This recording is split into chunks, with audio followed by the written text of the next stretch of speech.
తాకట్లో ఉన్న బంగారాన్ని విడిపించి ఆ రోజున మార్కెట్ ధర కట్టి మిగిలిన డబ్బును మీకు అందిస్తుంది కొమ్మూరి గోల్డ్.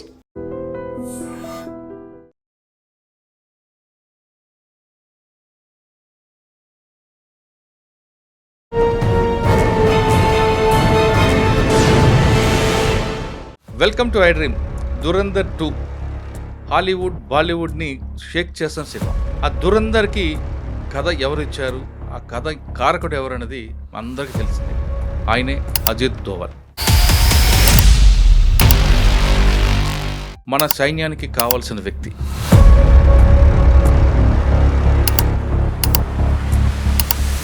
ఈరోజు అజిత్ దోవల్ అంటే ఇండియా కాదు సార్.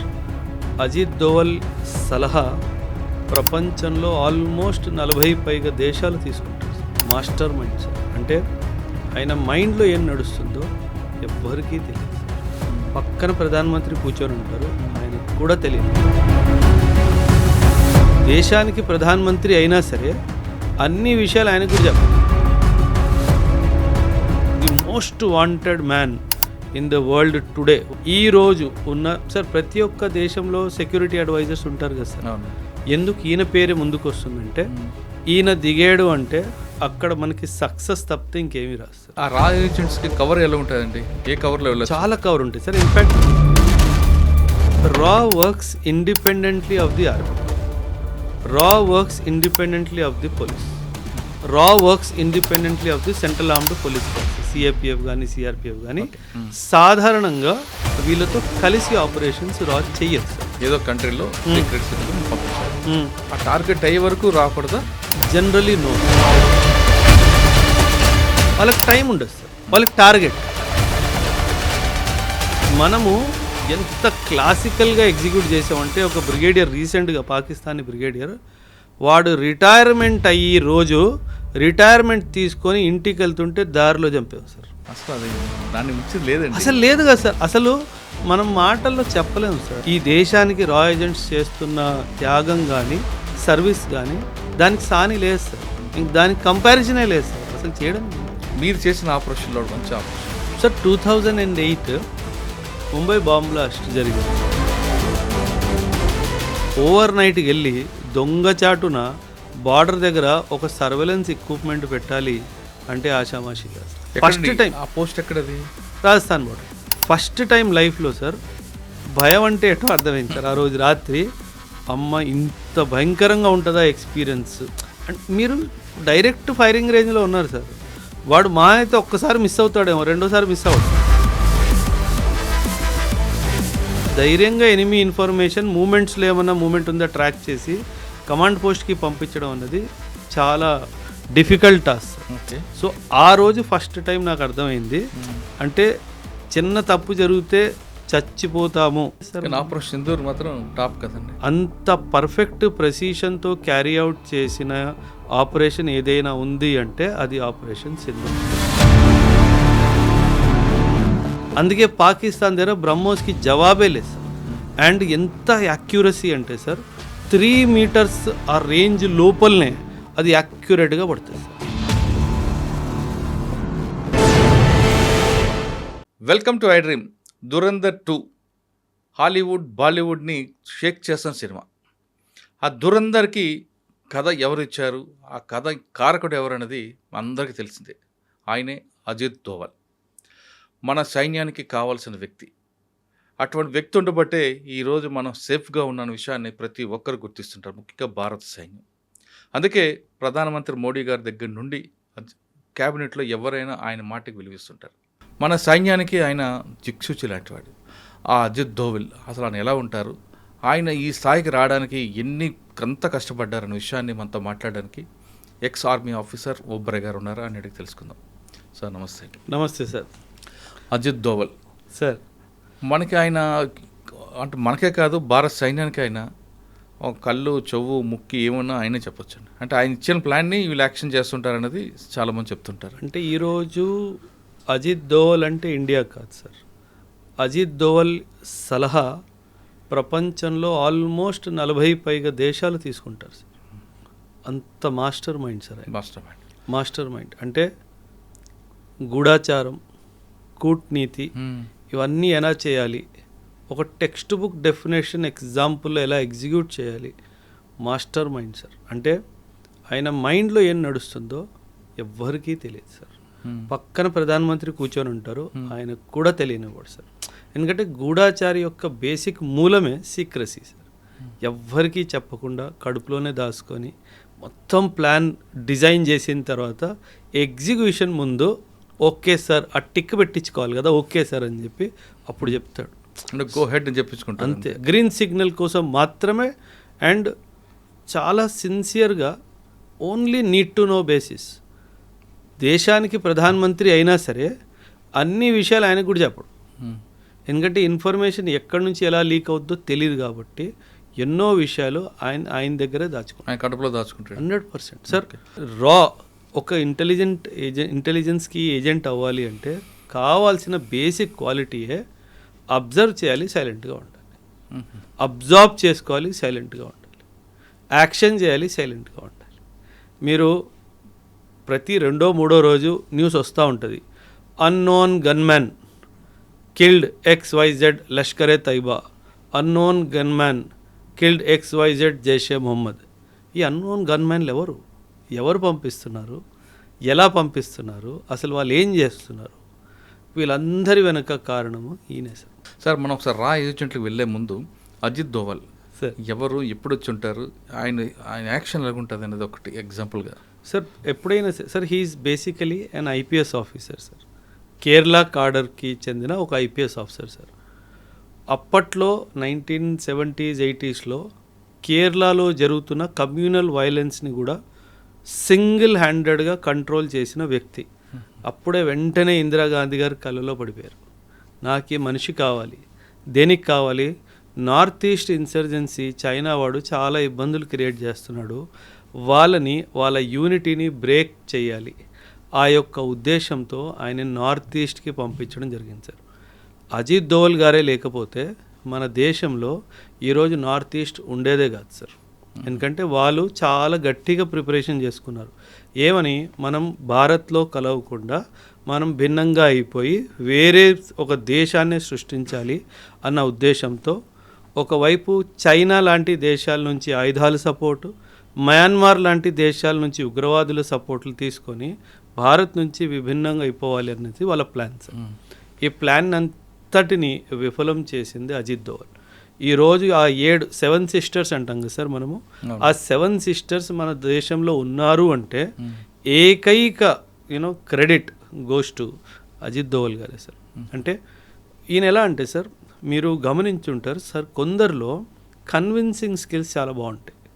అంటే వాళ్ళు చెప్పింది మనకు వినేయాలనిపిస్తుంది, మనల్ని నమ్మేయాలనిపిస్తుంది. అంటే 2 పక్షాలని కూర్చోబెట్టి ఇద్దరికి అడ్వాంటేజ్గా చూపిస్తూ కానీ దేశాన్నే ప్రయారిటీగా పెట్టి కన్విన్స్ చేసే కెపాసిటీ ఆయనలో ఉంది సార్. అందుకే ఆయన్ని జేమ్స్ బాండ్ ఆఫ్ ఇండియా అని కూడా అంటారు sir. The most wanted man in the world today. World అంటున్నాను సార్, ప్రపంచంలోనే ఈరోజు ఉన్న సార్ ప్రతి ఒక్క దేశంలో సెక్యూరిటీ అడ్వైజర్స్ ఉంటారు కదా సార్. ఎందుకు ఈయన పేరే ముందుకు వస్తుందంటే ఈయన దిగాడు అంటే అక్కడ మనకి సక్సెస్ తప్పితే ఇంకేమీ రాదు సార్.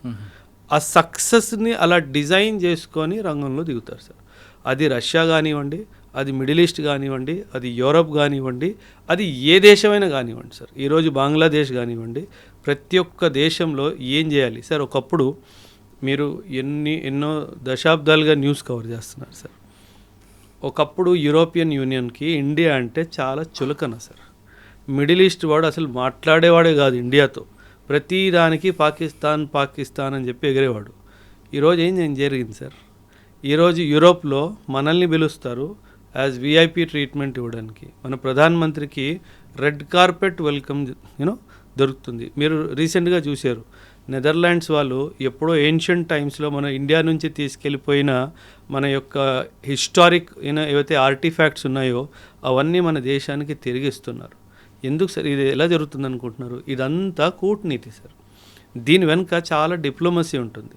ఇలా వాళ్ళని కన్విన్స్ చేసి మన దేశం పట్ల గౌరవం తెప్పించాలి, మన అనుకున్న దారిలోనే వాళ్ళని నడిపించేలా చేసేదే అజిత్ దోవల్. తన పేరు కాదు సార్, ఆయన మనిషి కాదు, అదొక సంస్థ, అదొక ఇన్స్టిట్యూషన్. అది మనం గుర్తుపెట్టుకోవాలి. సార్ అంత రియాలిటీగా అంత దీంట్లో అంటే ఆయన ట్రైనింగ్ నుంచి వచ్చిందా లేదా మీరు చెప్పిన కేరళలో సంఘటనలు ఆ విధంగా ఆయనకి కరడు కట్టిన గూఢచారుగా తయారు చేశారు? సార్ ఎప్పుడైనా సరే సార్ ఒక మనిషికి he has to submit himself sir. అంటే తనేంటంటే తనని తాను నేను ఈ దేశానికి అంకితం చేసేసుకున్నాను అని ఆయన ఫిక్స్ అయిపోయారు సార్. సార్ ఆయన వయసు ఎంత sir? He's touching 80s right. 80లో ఉన్నారు ఆయన. మనకి 40లోనే ఆయాసం వస్తుంది, ఓ 4 గంటలు ఎక్స్ట్రా పని చేస్తే నిద్ర కావాలి అని మన శరీరం అడుగుతుంది. అలాంటిది మీరు ఊహించండి సార్, మీ ఇంట్లో 80 ఏళ్ళ తాత ఏం చేస్తున్నాడు, పడుకుంటారు. 80 ఏళ్ళ అజిత్ దోవల్ ఏం చేస్తున్నాడు? ఆయన ఫీల్డ్లో ఉంటున్నాడు. అది తేడా సార్. అది అంటే ఆయన బాడీ మైండ్ అంతా కూడా దేశం కోసం అనేది సార్ అది డివైన్ బ్లెస్సింగ్ సార్. నేను ఇలాంటి బ్లెస్సింగ్స్ ఇద్దరిలో చూశాను సార్. ఒకటి డాక్టర్ రంగరాజన్ గారిలో చూశాను సార్, మన ఎకానమిస్ట్ డాక్టర్ సి రంగరాజన్ గారు, ఆయనలో చూశాను. అజిత్ దోవల్ గారిలో కూడా చూశాను సార్. రంగరాజన్ గారు కూడాను ఆయన నడిచే ఓపిక లేదు, నిల్చునే ఓపిక లేదు, కానీ స్టేజ్కి వెళ్ళి ఎకనామిక్స్ మాట్లాడినప్పుడు 40 నిమిషాలు 45 నిమిషాలు కదలకుండా మాట్లాడతారు. అదేవిధంగా అజిత్ దోవల్ గారు కూడా అంత వయసు అయిపోయినా సరే సార్ వరల్డ్ ట్రావెల్స్, మీటింగ్స్ తర్వాత మీటింగ్స్ సార్. అది మనం ఒక చిన్న కంపెనీ నడపడానికే స్ట్రెస్ అయిపోతాం సార్. ఈ లావాదేవీలు చూసుకోవడానికి ఒక 10 మంది పని మనుషులు ఉంటారు, వాళ్ళని హ్యాండిల్ చేసుకోవడానికి మనకు స్ట్రెస్ వచ్చేస్తుంది అంటారు. ఆయన దేశాన్ని హ్యాండిల్ చేస్తున్నాడు కదా సార్. ఆ వయసులో అంత స్ట్రెస్ తీసుకుంటూ అసలు ఉఫ్ అనకుండా పనిచేస్తున్నారు. ఏనాడు అంటే నేను అంటే ఆయన్ని చాలా దగ్గరగా చూశాను సార్. ఇక్కడ అంటే ఆయన్ని దగ్గరగా చూడడం అంటే కొన్ని ఆపరేషన్స్లో జాయింట్గా మాకు బ్రీఫింగ్స్ జరుగుతున్నప్పుడు I was present there sir. అంటే ఆయన ఎంత సైలెంట్ పర్సన్ అంటే సార్, మనకి జనరలీ అలవాటు ఉంటుంది, మనం లొడలొడ వాగేస్తాం సార్. ఆయన అది కాదు సార్. ఆయన ప్రతిదీ గమనిస్తాడు. అంటే మనిషిని గమనిస్తాడు, మనిషి మాటని గమనిస్తాడు, మనిషి మైండ్లో నడుస్తున్న ఉద్దేశాన్ని గమనిస్తాడు. ఇప్పుడు మనకి రాయసీనా డైలాగ్ అని చెప్పి ఒక ప్లాట్ఫామ్ ఉంది సార్. ఆ రాయసీనా డైలాగ్స్లో వీళ్ళు ఏం చేస్తారంటే ప్రతి పెద్ద పెద్ద దేశాలకి చెందిన డిఫెన్స్ హెడ్స్ని, వాళ్ళ నేషనల్ సెక్యూరిటీ అడ్వైజర్ అందరిని పిలుస్తారు సార్. పిలిచి ఏం లేదు మీటింగ్ పెడతాడు సార్. ఈయన కెపాసిటీ ఏంటంటే ఒక మనిషి ఏదో మాట్లాడుతున్నాడు కానీ మైండ్లో ఏం జరుగుతుందో అది రీడ్ చేసే కెపాసిటీ ఉంది సార్. మైండ్ రీడ్ చేసేస్తాడు సార్. మాట్లాడుతుంది ఒకటి, బుర్రలో నడుస్తుంది ఇంకోటి, అది పట్టేసుకుంటాడు, అది రాసుకుంటాడు. ఆయన మాట్లాడిన దాంతో ఆయనకి సంబంధం లేదు, అది ఆయన చెప్పాలనుకుంటున్నాడు, ఏదైతే దాయాలనుకుంటున్నాడో అది రాసుకుంటాడు. Okay, he's planning for this. So అలాంటి ట్రైనింగ్ తీసుకున్న తర్వాతనే ఆయన అలా సార్. ఇప్పుడు ఆయనకు ఒక టీం ఉంటుంది, ఆ టీంను కూడా ఇదే విధంగా ట్రైనింగ్ ఇచ్చారు ఆయన. 100% మీరు చెప్తున్నట్లుగా ఇప్పుడు మాట్లాడేది ఒకటి, మైండ్లో ఏముంది అన్నది సార్ మనం సార్ అందరూ అర్జునులు అవ్వలేరు కదా సార్. ద్రోణాచార్య వారు అందరికీ ట్రైనింగ్ ఇచ్చారు, కానీ అర్జునుడు ఒక్కడే కదా సార్. సో మన దేశానికి అర్జునుడు అజిత్ దోవల్ సార్. ఆయన్ని మీ దగ్గరగా అంటే ఆయన ఆపరేషన్లో మీరు ఉన్నారు కాబట్టి ఒక ఆపరేషన్ చెప్పండి. అంటే ఆయనతో ఆపరేషన్ అని కాదు సార్, లైక్ ఫర్ ఆయన డైరెక్షన్లో అండర్స్టాండింగ్ సార్. మనం 1970sలో దేని గురించి మాట్లాడతాం సార్ అంటే రా గురించి మాట్లాడతాను సార్ నేను. ఇప్పుడు ఆయన ఎగ్జాక్ట్గా చెప్పాలంటే ఆయన కాంట్రిబ్యూషన్ పాకిస్తాన్లో ఒక చాలా పెద్ద కీలకమైన ఒక ఆపరేషన్ సార్. పాకిస్తాన్ న్యూక్లియర్ వెపన్ని తయారు చేసుకుంటుందా లేదా, ఇది ప్రశ్న సార్. ఈ ప్రశ్నకి మన భారతదేశానికి జవాబు కావాలి. ఎవరిని డైరెక్ట్గా అడిగితే చెప్పలేరు కదా సార్, ఎవరు చెప్పరు కూడా కదా సార్. దాన్ని పట్టుకోవాలి. ఎలా పట్టుకోవాలి?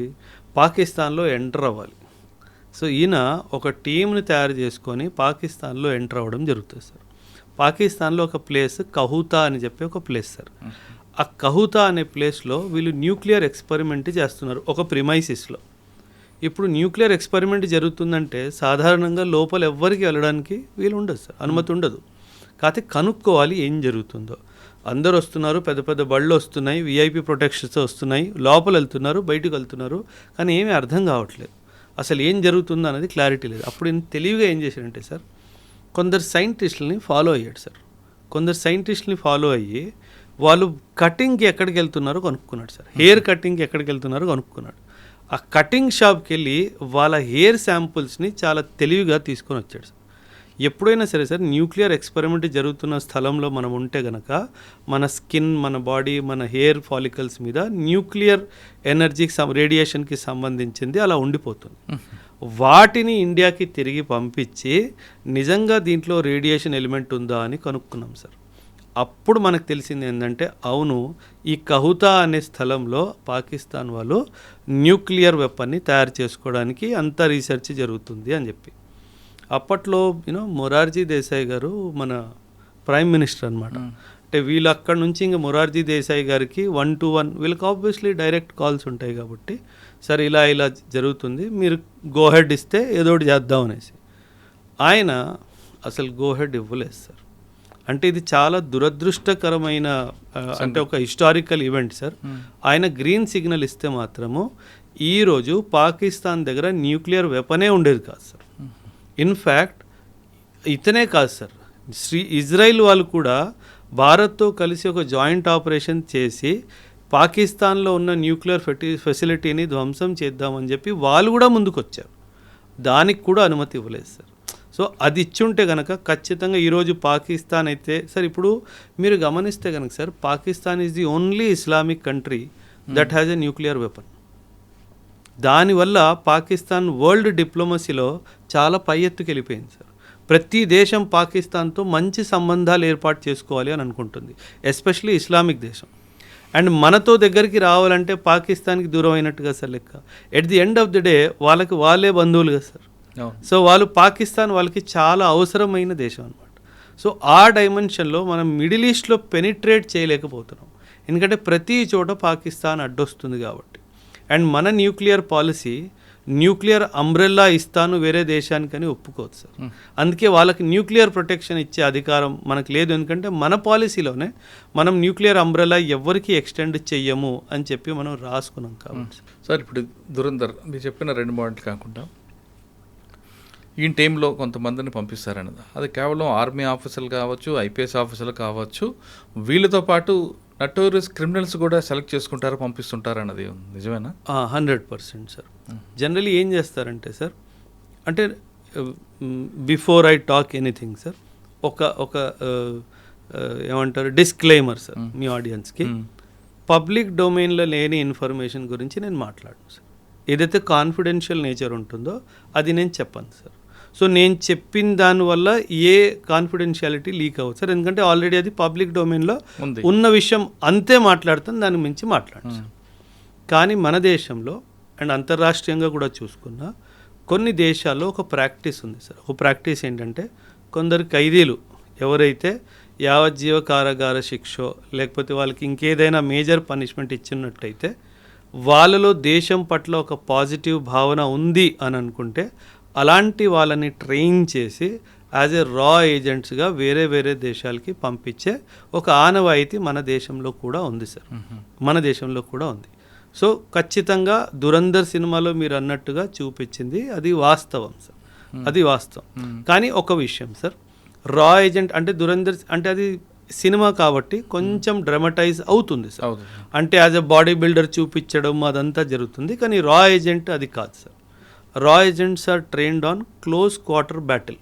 అంటే 1-to-1 ఫిస్ట్ ఫైట్ ఎలా చేయాలి, ఎలా క్లీన్గా ఎటువంటి శబ్దం కానీ ఎటువంటి అటెన్షన్ రాకుండా ఒక మనిషిని ఎలా క్లియర్ చేయాలి, ఇవన్నీ నేర్పిస్తారు sir. In fact Israeli martial arts Krav Maga అని ఉంటుంది సార్. ఆ క్రఫ్ మాగా టెక్నిక్స్ కూడా మన రా ఏజెంట్స్కి నేర్పిస్తారు. ఏంటంటే క్రఫ్ మాగా అంటే? Krav Maga is a close quarter battle sir. అంటే అవి ఎన్నో మార్షల్ ఆర్ట్స్ని మిక్స్ చేసి ఒక ఏజెంట్కి ఎలాంటి ఏమంటారు క్లోజ్ క్వార్టర్ బ్యాటిల్లో అటాక్ చేసే టెక్నిక్స్ ఉంటాయో అవన్నీ నేర్పిస్తారు sir. So that is the most deadliest what you call attack techniques in the world sir today. ప్రపంచం నేర్చుకుంటుంది సార్ క్రాఫ్. ఆ రా ఏజెంట్స్కి కవర్ ఎలా ఉంటుందండి? ఏ కవర్లో వెళ్ళచ్చు? చాలా కవర్ ఉంటుంది సార్. ఇన్ఫ్యాక్ట్ మీరు ఇందాక అడిగిన ప్రశ్న ఇంకో ప్రశ్న మిగిలిపోయింది. లైక్ మీరు అన్నారు ఐపీఎస్ ఆఫీసర్లు ఉంటారా, ఆర్మీ వాళ్ళు ఉంటారా అన్నట్టుగా. సార్ యాక్చువల్లీ మీరు ఒక విషయం అర్థం చేసుకోండి సార్, రా works independently of the army, రా works independently of the police, రా works independently of the central armed police force, CAPF కానీ సిఆర్పిఎఫ్ కానీ. సాధారణంగా వీళ్ళతో కలిసి ఆపరేషన్స్ రా చెయ్యదు సార్. కానీ ఆ ఏజెన్సీలో వీళ్ళు మీకు చెప్పిన ముగ్గురు ఏజెన్సీ కూడా వెళ్తుంటారు, డిప్యుటేషన్ వెళ్తుంటారు కదా. వెళ్తారు, అదే చెప్తున్నాను సార్. ఒకవేళ ఒక ఆర్మీ నుంచి ఒక ఆఫీసర్ని డెప్యుటేషన్కి రాలో పంపిస్తే అప్పుడు అతను రా మనిషి, ఆర్మీ మనిషి కాదు సార్. అవును, ఎందుకంటే కమాండ్ అండ్ కంట్రోల్ అంతా వీళ్ళ దగ్గరే ఉంటుంది sir. The research and analysis wing వాళ్ళ దగ్గరే ఉంటుంది. కాబట్టి ఎప్పుడైతే డెప్యుటేషన్కి ఇప్పుడు నన్నే ఆర్మీ నుంచి అందులో పంపించారు అనుకోండి సార్, అప్పుడు నన్ను ఆర్మీ రోల్స్ నుంచి తీసేస్తారు సార్. నేను రా రోల్స్కి వెళ్ళిపోతాను కాబట్టి అది రా ఆపరేషనే అవుతుంది సార్. అండ్ వీళ్ళకి ఏంటంటే sir, because information is highly confidential nature కదా సార్, వేరే డిపార్ట్మెంట్తో కోఆర్డినేషన్ చేస్తే అది ఇన్ఫర్మేషన్ లీక్ అయ్యే ఛాన్స్ చాలా ఎక్కువగా ఉంటుంది సార్. సో అందుకని అది వాళ్ళు షేర్ చెయ్యరు sir. And yes, IPS officers కానీ అంటే ఐపీఎస్ ఆఫీసర్స్ అతి ఎక్కువగా ఫీల్డ్ ఆపరేషన్స్కి వెళ్ళకపోవచ్చు సార్. జనరల్లీ ఫీల్డ్ ఆపరేషన్స్ వాళ్ళని కింద నుంచే తయారు చేస్తారు ఎందుకంటే IPS is a very big asset for the nation. ఆయన ఏమన్నా పట్టుకుంటే దొరికిపోతే చాలా డిప్లొమాటిక్ ప్రాబ్లమ్స్ వస్తాయి. ఎందుకంటే ఆయన ఐడెంటిటీ చాలా ఈజీగా తెలిసిపోతుంది, ఈ was an ex IPS officer అని చెప్పి. సో అలా కాకుండా ఒక చాలా నార్మల్ ఒక వ్యక్తి, సాధారణమైన వ్యక్తిని పట్టుకొని ఆయన కొన్ని విషయాలు చూస్తారు సార్. సాధారణంగా మనం ఏమనుకుంటామంటే సార్, రాకి నేను అప్లై చేశాను, నేను రాలో జాయిన్ అయ్యాను అని మనం అనుకుంటాం సార్. కానీ నిజం అది కాదు సార్. రా మిమ్మల్ని అప్లై చేసేలాగా చేస్తుంది సార్. అంటే రా వాళ్ళు మిమ్మల్ని తీసుకోవాలి అని ఫిక్స్ అయ్యారు అనుకుందాం సార్, మాకు మురళీ గారు కావాలి అని అనుకున్నాను సార్. ఆల్మోస్ట్ ఒక సంవత్సరంన్నర మిమ్మల్ని అబ్జర్వ్ చేస్తారు సార్. మీ మొత్తం అకౌంట్స్ అన్నీ హ్యాక్ అయిపోతే మీకు అసలు ఏం తెలియదు. మీ ఫోన్ హ్యాక్ అయిపోయిద్ది, మీ ల్యాప్టాప్ హ్యాక్ అయిపోయిద్ది, మీ ఇల్లు మొత్తం బగ్గింగ్ అయిపోయిద్ది సార్. మీరు ఎవరితో మాట్లాడుతున్నారు, మీరు ఏం చేస్తున్నారు అంతా వాళ్ళకి తెలిసిపోతుంది సార్. ఇక్కడ ఐడియా ఏంటంటే మురళీ గారి వీక్నెస్ ఏంటి పట్టుకోవాలి. మురళీ గారి వీక్నెస్ డబ్బా, మురళీ గారి వీక్నెస్ అమ్మాయా, మురళీ గారి వీక్నెస్ ఇంకేమైనా హోదానా, ఇవన్నీ తెలుసుకుంటారు. అచ్చా, ఈ మనిషికి ఇలాంటి వీక్నెస్ ఏమీ లేవు అండ్ దేశం పట్ల ఒక మంచి పాజిటివ్ మైండ్ సెట్ ఉంది అని అనిపిస్తే అప్పుడు మీ ద్వారానే వాళ్ళు అప్లికేషన్ పెట్టిస్తారు. ఎలా అంటే ఏవైతే రాకి సంబంధించిన పోస్టులు అవన్నీ ఉంటాయో అవి మీకు రీడైరెక్ట్ అవ్వడం స్టార్ట్ అవుతాయి డిజిటల్ సోర్స్ నుంచి. మీరేమనుకుంటారు, నేనే అప్లై చేసానేమో అనుకుంటారు, కానీ అది రా వాళ్ళే పంపిస్తారు, మీరు అప్లై చేస్తారు. సో ఆ తర్వాత ట్రైనింగ్ ఆల్మోస్ట్ 1.5 to 2.5 years కూడా జరుగుతుంది సార్. ఎక్కడ ఉంటుందండి? Multiple locations. అది కాన్ఫిడెన్షియల్ సార్, అది మనం చెప్పడానికి వీల్లేదు. అంటే అందులో చాలా ఉంటాయి విషయాలు. అందులో ఫర్ ఎగ్జాంపుల్ మిమ్మల్ని ఆఫ్ఘాన్ సెక్టర్కి తయారు చేస్తున్నారు అనుకుందాం సార్. ఆ Murali sir has been identified, తెల్లగా ఉంటాడు, బాగానే ఉంటాడు, గడ్డం మీసం వచ్చేస్తే ఆఫ్ఘానీ వాళ్ళ అనిపిస్తే మురళీ సార్ని ఆఫ్ఘనిస్తాన్ అని డిసైడ్ చేశారనుకోండి. Afghanistan geography, Afghanistan history, Afghanistan culture, Afghanistan language, Afghanistan food habits మొత్తం మీకు నేర్పిస్తారు సార్. ఆ డ్రెస్సింగ్ స్టైల్ నుంచి అన్నీ మీకు నేర్పిస్తారు. సో ఈ ప్రాసెస్ అంతా ఆల్మోస్ట్ 2.5 years పడుతుంది. అంటే మనం రిక్రూట్ చేసాము, 10 రోజులు ట్రైనింగ్ ఇచ్చేసాము, పంపించేసాము, అలా ఉండదు సార్. ఈజీగా 1.5 to 2.5 years ఆఫ్ టైం పడుతుంది సార్ మిమ్మల్ని ఇండక్ట్ చేసే ముందు. సో అందువలన ఎప్పుడైనా గుర్తుపెట్టుకోవాలి సార్, రా ఏజెంట్ ఒక దేశంలోకి ఎంటర్ అయ్యాడు అంటే ఇంకా ఇటువైపు నుంచి జీరో కాంటాక్ట్ అటువైపు నుంచే రావాలి తప్ప ఇటువైపు నుంచి ఎప్పుడు కాంటాక్ట్ అవ్వదు. కానీ ఇంకో విషయం, ఎక్కడైతే మన రా ఏజెంట్ని ప్లాంట్ చేస్తారో ఆయన మీద కన్నేసి ఉంచడానికి ఇంకొకరిని ప్లాంట్ చేస్తారు. ఎందుకంటే డబుల్ ట్యాప్ అయ్యే అవకాశం ఉంది సార్. మనం మన మనిషి అని చెప్పి పంపించాము, మన మనిషి అక్కడ వెళ్ళి వాళ్ళ మనిషి అయిపోతే మన మీద ఏమన్నా జరిగితే అది ఇబ్బంది ఉంటుంది కదా సార్. సో ఖచ్చితంగా ఆయన మీద కన్నేసేవాడు ఉంటాడు, ఆయన మీద కన్నేసేవాడు మూడోవాడు ఉంటాడు. సో ఇలా ఒక రింగ్ లాగా అయిపోతుంది. సో ఒకరి మీద ఒకరు కన్ను పెట్టుకొని ఉంటారు సార్. ఇప్పుడు ఫస్ట్ రింగ్ వెళ్ళాడు అనుకోండి. అవును సార్. ఆయనకు 2 years ట్రైనింగ్ ఇచ్చారు, అసలు ఆయన కంప్లీట్గా డెడికేట్గా దేశం కోసం వెళ్ళిపోయాడు. అంటే దానికి ఒక టైం బాండ్ ఉంటుందా? 8 సంవత్సరాలు ఈ ఆపరేషన్ టార్గెట్ కంప్లీట్ రావాలని, అంటే ఈ 2 సంవత్సరాలు 3 సంవత్సరాలు టార్గెట్ అయ్యే వరకు ఈ ఫ్యామిలీని పూర్తిగా మర్చిపోవాలా? ఇంకా అంటే ఫ్యామిలీ ఆ డైమెన్షనే లేదు సార్, అసలు ఆలోచనలోనే మైనస్ సార్. కానీ అప్పటికే పెళ్ళి ఉంది అనుకోండి, పిల్లలు ఉంటారు కదా, ఇంకా పని మీద వెళ్ళాను అంతే సార్. అంతే గవర్నమెంట్ పని మీద ఆఫ్ఘనిస్తాన్ వెళ్తున్నాను, లేదా గవర్నమెంట్ పని మీద ఫ్రాన్స్ వెళ్తున్నాను. ఫ్రాన్స్ అని చెప్పి ఆఫ్ఘనిస్తాన్ వెళ్ళొచ్చు, ఆఫ్ఘనిస్తాన్ చెప్పి శ్రీలంక వెళ్ళొచ్చు. అంతే చెప్పడానికి వీల్లేదు, ఎందుకంటే అక్కడ వాళ్ళ ఇంట్లో కూడా బగ్గు ఉంది. అవును, నువ్వేం చెప్తున్నావో, నువ్వు ఇంట్లో వాళ్ళకి సార్, ఇఫ్ యు ఆర్ ఎ రా ఏజెంట్, నీ మైండ్లో ఏం జరుగుతుందో పాలిగ్రాఫిక్ టెస్ట్ చేసుకొని తెలుసుకుంటాడు. మీరు అబద్ధం చెప్పడానికి కూడా వీల్లేదు కాబట్టి sir because national secret is in your hand. So zero error syndrome sir, అసలు జీరో ఎర్రర్ కూడా మనం అసలు ఒప్పుకోవడానికి వీల్లేదు. సార్ ఆ విధంగా ట్రైనింగ్ తీసుకున్న తర్వాత ఏదో స్టేట్ కంట్రీకి పంపారు, అక్కడ కవర్ ఏదో డ్రైవర్ గానో లేదంటే బ్యాంక్ ఆఫీసర్ గానో ఏదో ఒకటి ఇస్తారు sir. Cover could be beggar also, మాది beggar. Cover could be politician also. అదే మన దురంధర్ సినిమా టైప్లో 100%. సార్ ఇజ్రాయిల్ వాడు యూనో మిడిల్ ఈస్ట్ కంట్రీస్లో వాళ్ళు స్పైలా పంపించిన వాళ్ళు దేశానికి రాష్ట్రపతులు అయిపోవాలా, అంత బాగా కవర్ చేస్తారు వాళ్ళు.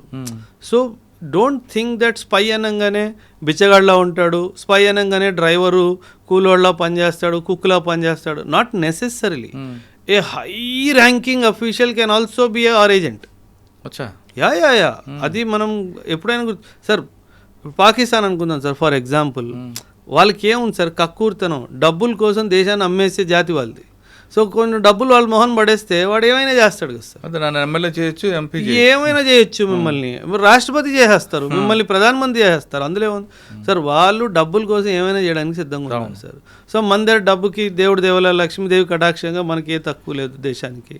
సో హ్యాపీగా ఎవరిని సార్ ఆ విధంగా ఒక టార్గెట్ ఇచ్చారనుకోండి మనకి, ఏదో కంట్రీలో సీక్రెట్స్ కోసం పంపించారు, ఆ టార్గెట్ అయ్యే వరకు రాకూడదా? Generally no sir.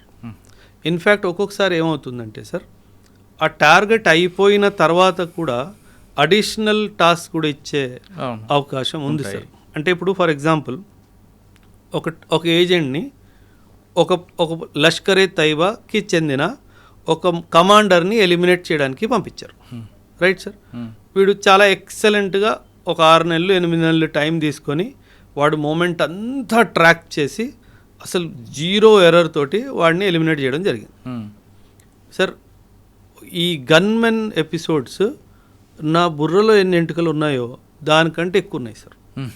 సో ఇప్పటికొచ్చి వాస్తవం సార్, ఒక్క ప్లాన్ ఒక్క ఆపరేషన్ ఫెయిల్ అవ్వలేదు సార్. ఏనాడైనా గన్మెన్ దొరికిపోయాడా అని విన్నారా సార్? లేదు, ఉంటుంది. సమస్య లేదు సార్, అది ఏ కంట్రీలో ఉండదు, అది ఫుల్ ప్రూఫ్ సార్ అది. ఎందుకంటే వీళ్ళు చాలా ఎందుకంటే మీరు అన్నట్టు మీరు టైమ్స్ లైక్ వాళ్ళకి టైం ఉండదు సార్, వాళ్ళకి టార్గెట్.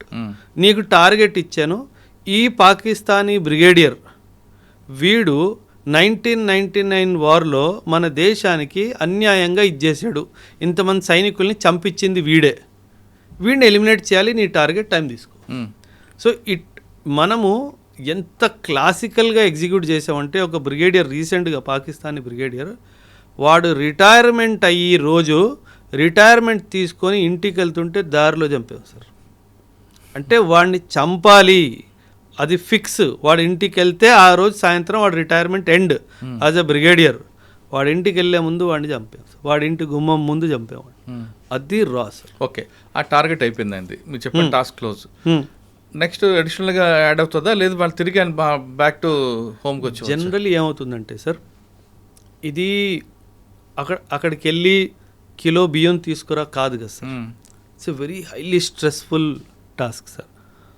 సాధారణంగా పిలిపించేస్తారు సో దట్ ఒక 2 months 3 months ఫ్యామిలీతో టైము కొంచెం కూల్ డౌన్ అయ్యి. ఎందుకంటే సార్ బీయింగ్ ఎ రా agent is not being a chef in a hotel.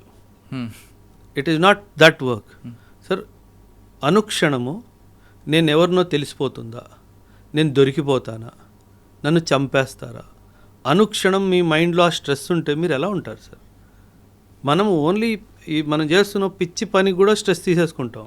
Just imagine, మీరు స్టూడియోకి వస్తున్నారు, స్టూడియోలో ఎవరోడో నా కోసం కాసుకొని కూర్చొని ఉంటాడు, వాడు నన్ను ఈరోజు వేసేస్తాడు అనిపిస్తే మీరు ఎంత ఫ్రీ మైండ్తో ఉండగలరా సార్? ఉండలేవు.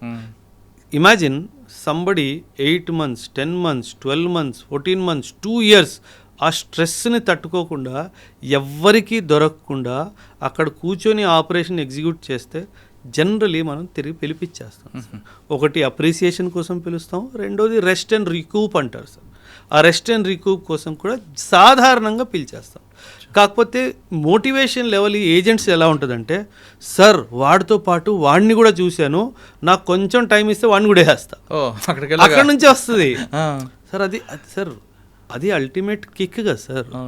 మన దేశానికి హాని చేసిన వాడిని చంపడంలో వచ్చే కిక్ ఇంకేం కిక్ ఉంది సార్? అవసరం లేదు వాడంతా పోతుంది.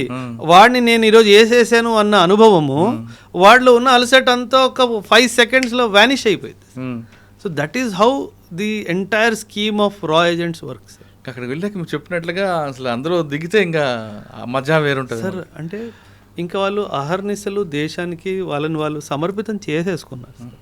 అంటే సార్ చూడండి, అంటే దాంట్లో రిటైర్మెంట్ అని ఉండదు. అదే చెప్తున్నాను సార్. అంత చూడండి సార్, సూపర్.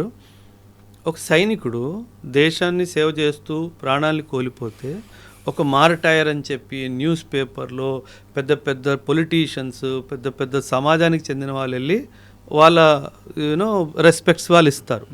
కానీ ఒక సైలెంట్గా ఒక ఏజెంట్కి ఏమైనా అయితే అసలు మావాడు కాదనేస్తారు కదా సార్. అంటే మన దేశము మనల్నే కాదు అని అనేస్తుంది, అయినా సరే మనం మన దేశం కోసం పోరాడాలి. ఆ ఆలోచన రావాలి అంటే మీరంతా కమిటెడ్గా ఉండాలి సార్. అసలు అది దాన్ని మించింది లేదండి, అసలు లేదు కదా సార్. అంటే మన అందరికీ ఒక రికగ్నిషన్ మనకు పురుగు ఉంటుంది. ఒరే నేను చేశానని చెప్పరా, నేను చేశాను రా, వాడికి అసలు ఆ ఫీలింగే లేదు కదా సార్.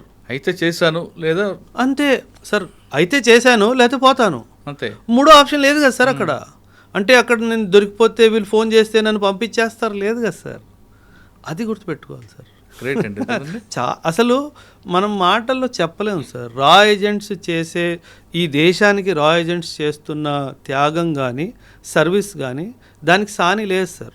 ఇంక దానికి కంపారిజనే లేదు సార్, అసలు చేయడానికి వీల్లేదు. కానీ మన దగ్గర రా ఏజెంట్ ఉన్నారు, వేరే కంట్రీలో ఇంకొక ఏజెంట్ ఉంటారు, వాళ్ళు కూడా మన దగ్గర తీసి పంపిస్తుంటారు భారతదేశానికి.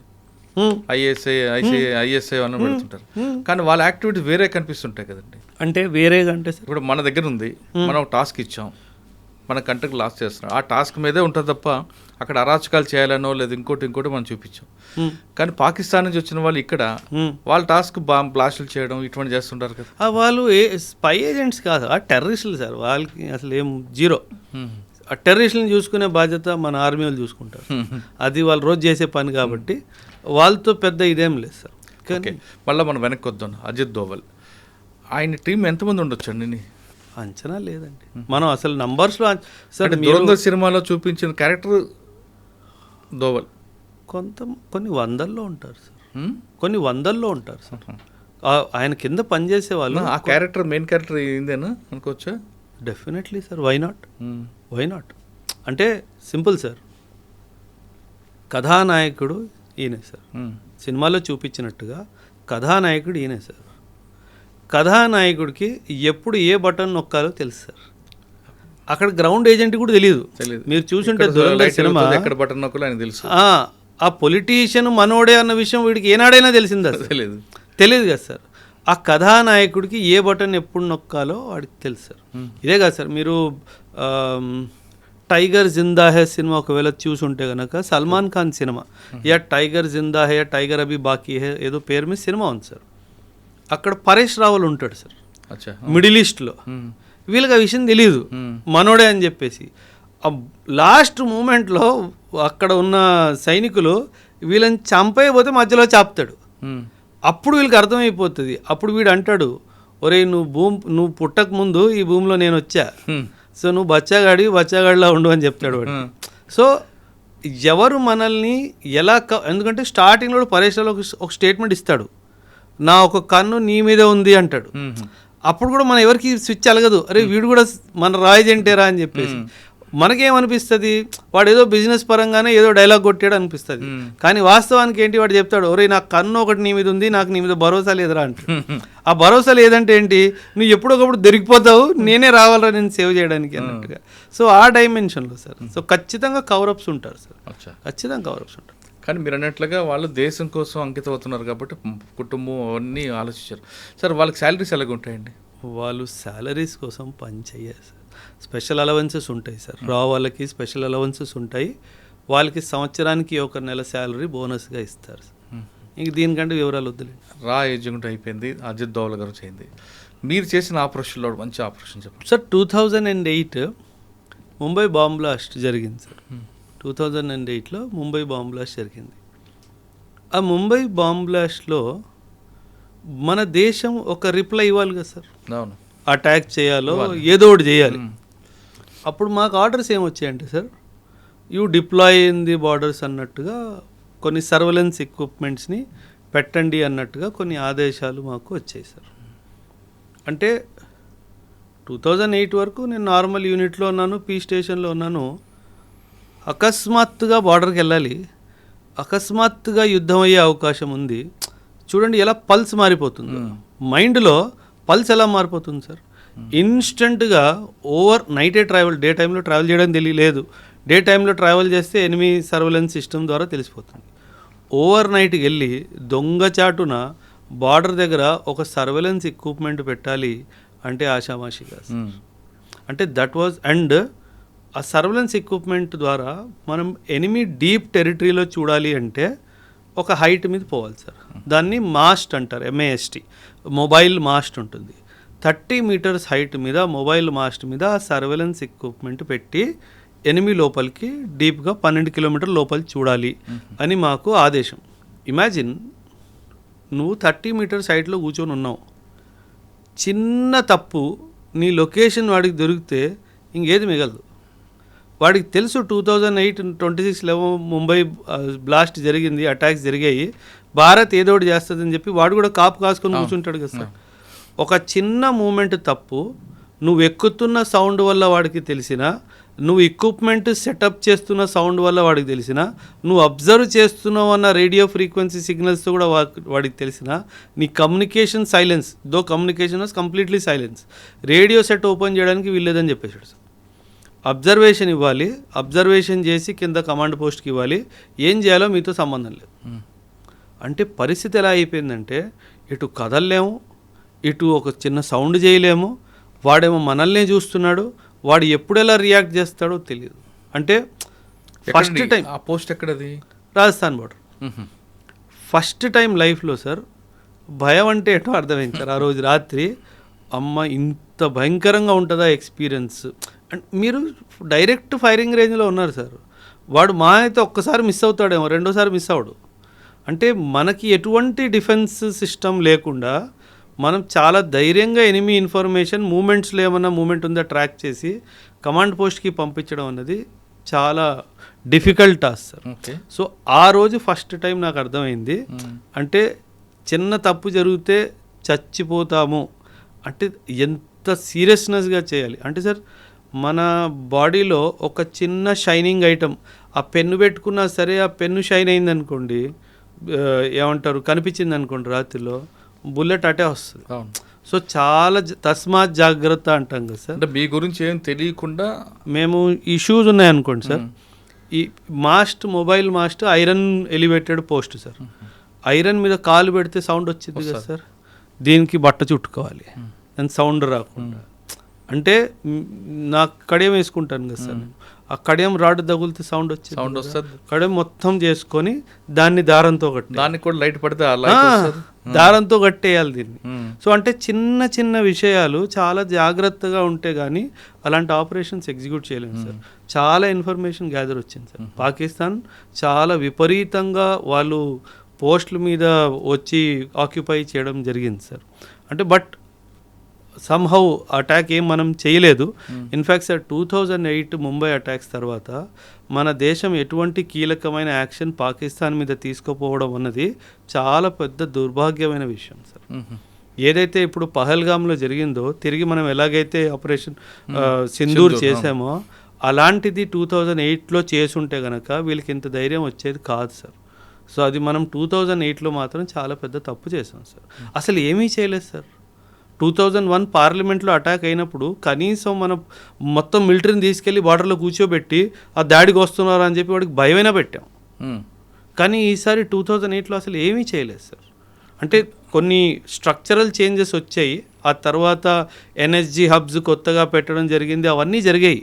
కానీ ఒక వాడికి బుద్ధి చెప్పే ఒక్క విషయం చేయలేదు సార్. ఆపరేషన్ సింధూర్ మాత్రం టాప్ కదండి. అదే సార్. 21st సెంచురీలో నేను 20th సెంచురీని కూడా కౌంట్ చేసేస్తాను సార్.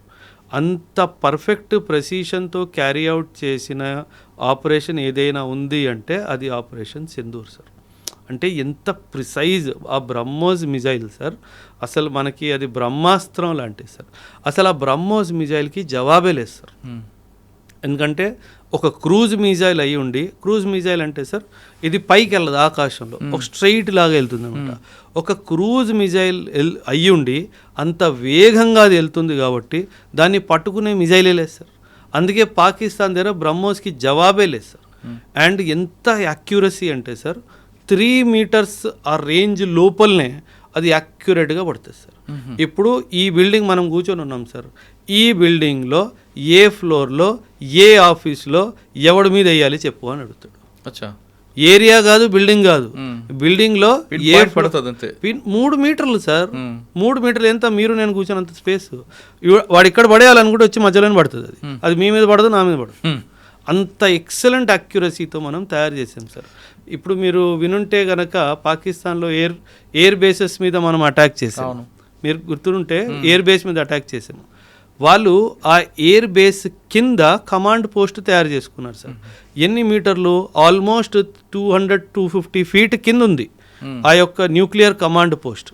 ఆ న్యూక్లియర్ కమాండ్ పోస్ట్కి ఏసీ వెంట ఉంటుంది కదా సార్. భూమి కింద ఉంది అంటే ఏసీ గాలి వెళ్ళాలి కదా. ఆ ఏసీ వెంట లోపల నుంచి కొట్టాను సార్. ఎందుకంటే కమాండ్ పోస్ట్కి steel and iron reinforced with cement ఉంటుంది. దాన్ని మనం బంకర్ బస్టర్ ఉంటే కనుక పేల్చలేము. మన దగ్గర బంకర్ బస్టర్ బాంబు లేదు. ఏం చేయాలి అప్పుడు? ఏసీ వెంట్ ద్వారా లోపలికి వెళ్ళాలి సార్. ఏసీ వెంట్ ఎంత ఉంటుంది సార్? ఎంత ఉంటుంది సార్? ఓ 2x2 1x1 ఉంటుంది. అంత ప్రెసిషన్గా దాని లోపల నుంచి పోయింది సార్. అది సార్, అది టాలెంట్. ఎందుకంటే సార్ మనము we are not experts in weapon manufacturing sir. కానీ ఇప్పుడు రానున్న 20-30 సంవత్సరాలు మాత్రం sir excellent boost for weapons manufacturing. ఎందుకంటే మన దేశము, మన ఇప్పుడు ఉన్న గవర్నమెంట్ చాలా డైమెన్షన్స్లో ప్రైవేటైజేషన్ కూడా తీసుకొచ్చింది సార్ వెపన్స్ మ్యానుఫ్యాక్చరింగ్లో. India is going to be the hub of weapons manufacturing for the world sir. India కాదు, ఫార్ ది వరల్డ్. మనకి యూరోప్ నుంచి ఆర్డర్స్ వస్తాయి, మనకి మిడిల్ ఈస్ట్ నుంచి ఆర్డర్స్ వస్తాయి, మనకి ఈస్ట్ ఏషియా నుంచి కూడా ఆర్డర్స్ వస్తాయి. అంటే మన ఇజ్రాయెల్ని పక్కన పెట్టచ్చు అంటే వాళ్ళతో కలిసి చేద్దాం సార్. పక్కన ఎందుకు పెట్టాం సార్? ఇజ్రాయిల్ మనకి చాలా మంచి స్నేహపూర్వకమైన దేశం సార్. 1947 ఇప్పుడు స్నేహపూర్వకం, తర్వాత మారచ్చు కదండి. అంటే సార్ కొన్ని సంబంధాలు అంటే వ్యవహారికంగా మనం చూసుకుంటే 47 వారు, 62 వారు, 65 వారు, 71 వారు, 99 వారు, మేజర్ ఇంటెలిజెన్స్ షేరింగ్. ఏ రోజు సార్ ఒక్క విషయం గుర్తుపెట్టుకోండి సార్, దుష్మన్ కా దుష్మన్ దోస్త్. Simple logic sir. అంతే కదా. ఇజ్రాయెల్ కా దుష్మన్ middle east, Islamic world Pakistan, Pakistan का दुश्मन इंडिया, तो दुश्मन का दुश्मन दोस्त हुआ ना सर. एंड इस्लामिक वर्ल्ड में एक ही देश के पास nuclear weapon the only country that has nuclear weapon is Pakistan. So వాడు శత్రువు అయినప్పుడు శత్రువు దోస్తుగా కదా. సింపుల్గా సార్. అసలు మనకి ఇజ్రాయిల్కి భేదాలు వచ్చే అవకాశమే లేదు. అంటే ఎన్నటికీ ఈ రిలేషన్షిప్ పాడవ్వదు సార్. ఎందుకంటే మనం గతంలో కూడా చూసుకున్నా సరే సార్, జ్యూస్ ఎవరైతే ఉన్నారో మనం హిస్టరీ చరిత్ర మొత్తం తీసేసినా ఈ భూమి మీద 193 దేశాలు ఉన్నాయి సార్. 193 దేశాల్లో కేవలం ఒక్క దేశము, నా భారతదేశము, జ్యూస్ని ఏ రోజు మనం ఇబ్బంది పెట్టలేదు, చంపలేదు సార్. అందుకే జ్యూస్ వాళ్ళు ఈరోజు కూడా వాళ్ళ పిల్లలకి ఏం నేర్పిస్తారంటే, మాకేమైనా అయిపోయినా ఇరాన్ లాంటి దేశం మా మీద న్యూక్లియర్ బాంబు వేసినా మీకు ఇంకొక ఇల్లు ఉంది, అదే మన భారతదేశము అని చెప్తారు. చూడండి, ఒక దేశము వాళ్ళ పిల్లలకి ఏం నేర్పిస్తుంది? మాకేమన్నా అయిపోయినా మీరందరూ సురక్షితంగా భారత్ వెళ్ళిపోవాలి, అక్కడ మీకు ఆశ్రయం దొరుకుతుంది. సరే, ఈరోజు ఉన్న పరిస్థితుల్లో ఎవడైనా ఇంత క్లారిటీగా వాళ్ళ పిల్లలకి చెప్పే దమ్ము ఎవరికైనా లేదు sir. That is the greatness of my country. Okay sir, మళ్ళీ ప్రజెంట్లోకి వద్దామండి. ఇటీవల బెంగాల్లో బీజేపీ గెలవడం అంత రాజకీయ కోణంలో చూస్తున్నారు తప్ప మన దేశానికి ఎంత సెక్యూరిటీగా వచ్చిందన్న విషయాన్ని కొంతమంది గమనించట్లేదండి. అక్కడ చికెన్ నెక్ ఆ పాయింట్ని కాపాడడంలో గత ప్రభుత్వం విఫలమైంది. ఇప్పుడు బీజేపీ ప్రభుత్వం వచ్చింది కాబట్టి ఖచ్చితంగా దాని మీద ఎక్కువ ఫోకస్ ఉంది.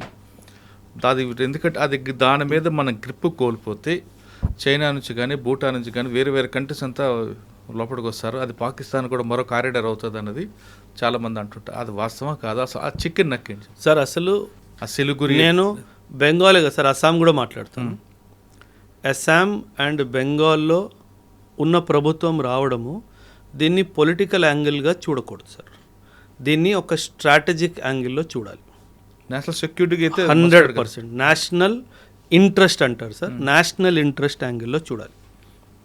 బంగ్లాదేశ్ వాడు ఎంత దుర్మార్గుడు అంటే సార్, మనం జన్మనిస్తే పుట్టింది ఆ దేశం, రుణబంధం ఉండాలి వాడికి, సిగ్గులేని దేశం సార్ అది.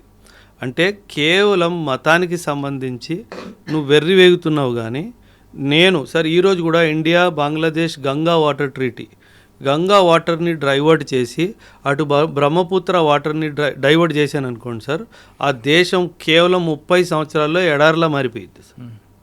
ఎందుకంటే ఈ రివర్ వాటర్ ఫ్లోయింగ్ అంతా నా వైపు నుంచే ఉంది.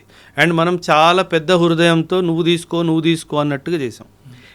ఈ చికెన్ నెక్ విషయానికి వచ్చేస్తే, ఈ చికెన్ నెక్ అనే ప్రాంతం ఏంటంటే సార్, మన వెస్ట్ బెంగాల్ ఈస్ట్కి వెళ్తున్నప్పటికీ సిక్కిం ఇటు భూటాన్ కింద ఒక చిన్న stretch of Indian land sir.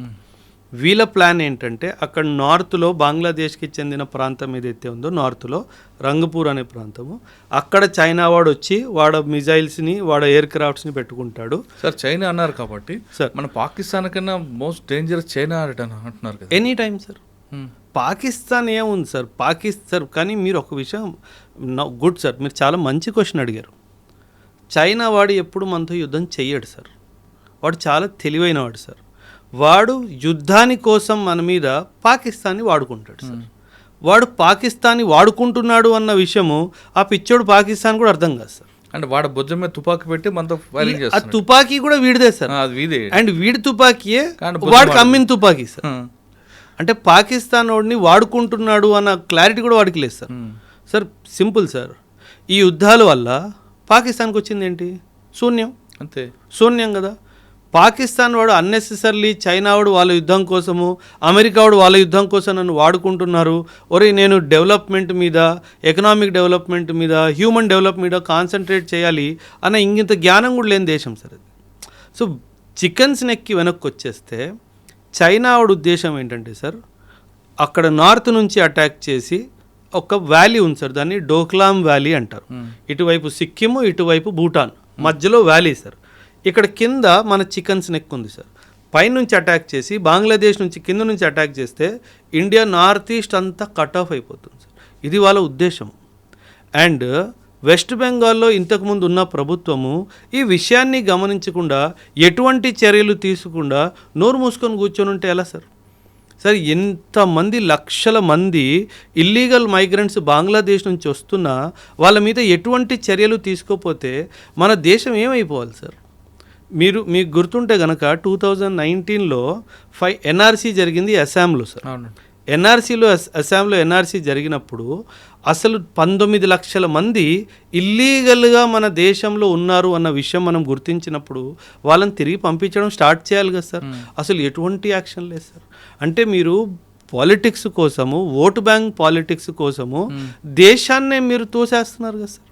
ఆ విషయం గుర్తుపెట్టుకోవాలి సార్. అందుకే ఈ బీజేపీ యొక్క గెలుపుని వెస్ట్ బెంగాల్లో కానీ అస్సాంలో కానీ మనము ఒక స్ట్రాటజిక్ యాంగిల్లోనే చూడాలి తప్పితే ఒక పొలిటికల్ యాంగిల్లో చూసే తప్పు మనం చేయకూడదు సార్. రెండో విషయం ఏంటంటే sir, I don't support any political party sir. ఒకవేళ బీజేపీ ప్రభుత్వం ఏమైనా తప్పు చేస్తే నేను ఖచ్చితంగా నిలదీస్తాను సార్. మీరు ఇది తప్పు చేశారు. ఇప్పుడు విమెన్ రిజర్వేషన్ బిల్ ఉంది సార్, దాన్ని అనవసరంగా డీలిమిటేషన్ బిల్లుతో యాడ్ చేసి దాన్ని ప్రజెంట్ చేశారు. ఆ బిల్లు కాస్త ఫెయిల్ అయిపోయింది సార్. సార్ మనము విమెన్కి పాలిటిక్స్లో 33% ఇవ్వాలి అని చెప్పి ఎప్పటి నుంచి అనుకుంటున్నాం సార్? అంటే 1947లో మనకి స్వతంత్రం వచ్చింది. ఇప్పుడు కూడా పార్లమెంట్లో చూసుకుంటే సింగిల్ డిజిట్ పర్సంటేజ్లో కూడా విమెన్ లేరు సార్. విమెన్ పొలిటికల్ ల్యాండ్స్కేప్కి వస్తే విమెన్కి సంబంధించిన విషయాల్లో చాలా మార్పులు వస్తాయి. అలాంటి విషయాల మీద ఎందుకు ఈ ప్రభుత్వం చెయ్యట్లేదు అన్న కోపం నాకు బీజేపీ మీద ఖచ్చితంగా ఉంది సార్. ఆ బిల్లు ఖచ్చితంగా పాస్ అవ్వాల్సిన బిల్లు సార్. దాన్ని ఎందుకు అనవసరంగా దాంతో క్లబ్ చేసి పాడు చేశారన్నది. సో అందుకే నేను చెప్తున్నాను సార్, ఏ ప్రభుత్వాన్ని నేను సపోర్ట్ చేయను సార్. ఎవరు బాగా పని చేస్తారో వాళ్ళని సపోర్ట్ చేస్తాం సార్. సింపుల్గా సార్ అది. మొత్తం మీద తీసుకుంటే మీరు చెప్తున్నట్లుగా బీజేపీ బెంగాల్లో గెలుపు అనేది నేషనల్ ఇంట్రెస్టింగ్ ఇది 100% కాదు. 100%, 1000%. బెంగాల్, అస్సాం బీజేపీ ఉంది కాబట్టి వీళ్ళిద్దరూ కలిసి, ఈ స్టేట్స్ రెండు కలిసి బలం సెంటర్ నుంచి వస్తే ఇల్లీగల్ మైగ్రెంట్ సార్ మన భూమి మీద బెంగాలీ వాడు ఎందుకు ఉండాలి సార్? ఒక మాట సార్, ఎందుకు ఉండాలి? బెంగాల్ వాడు బెంగాల్లో ఉండాలి, ఈస్ట్ బెంగాల్ వాడు. మన ఇండియాలో బెంగాలీస్ ఉన్న వాళ్ళు వెస్ట్ బెంగాల్లో ఉంటారు. ఆ ఈస్ట్ బెంగాల్ వాడు మన దేశానికి అసలు ఎందుకు రానివ్వాలి సార్? మనకు ఆల్రెడీ భూమి లేదు, మనకు ఆల్రెడీ సదుపాయాలు లేవు. అస్సాంలో 1971లో ఉల్ఫా పుట్టిందే ఈ కారణంగా కదా సార్. ఎందుకంటే మీరు ఆ బంగ్లాదేశీ వాళ్ళని ఏమంటారు ఐడెంటిఫై చేసి డిపోర్ట్ చేయట్లేదు అన్న దాంతోనే కదా సార్ ఉగ్రవాదం స్టార్ట్ అయింది అస్సాంలో 1979లో. మీకు యూనో ఏమంటారు అరవింద్ రాజ్కోవా అండ్ వాళ్ళ టైంలో దానికి యాంటీగా కదా అస్సాం కనపరుచుని రావడం మారింది. Exactly sir. అంటే 1979లో ఇదంతా జరిగింది కదా సార్. కొత్తగా తీసుకుంటే వెస్ట్ బెంగాల్లో గెలుపు అనేది రాజకీయ కోణంలో కాదు, నేషనల్ ఇంట్రెస్ట్గా చూడాలంటున్నారు ఓబ్రాయ్ గారు.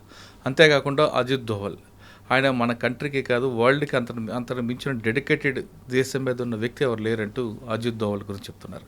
ఇక రా ఏజెంట్ అవడం అంటే ఒక అదృష్టం ఉండాలి, ఆ డెడికేషన్ ఉండాలి, ఆ డెటర్మినేషన్ ఉంటే వారు మాత్రమే అవుతారు తప్ప బంధాలు, కుటుంబ బంధాలు, ఎమోషనల్ ఉన్నవారు దానికి దూరంగా ఉంటారంటూ చెప్తున్నారు. ఇది బెంగాల్లో గెలుపు అజిత్ దోవల్ గారి మీద ఎలాంటి అభిప్రాయం అనేది ఓబ్రాయ్ గారు చెప్పారు. మరో అంశాలు మళ్ళీ కలుద్దాం. అంతవరకు నమస్తే. Thank you very much.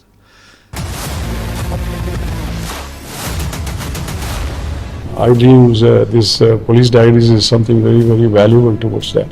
I must really appreciate Murali, your insights. I Dreams founder and CEO Chinna Vasudev Reddy గారితోని మురళీధర్ క్రైమ్ స్టోరీస్ చాలా ఫేమస్ అయిపోయినాయి. Gautam Savan garu and Sajjan sir. Good. Well done.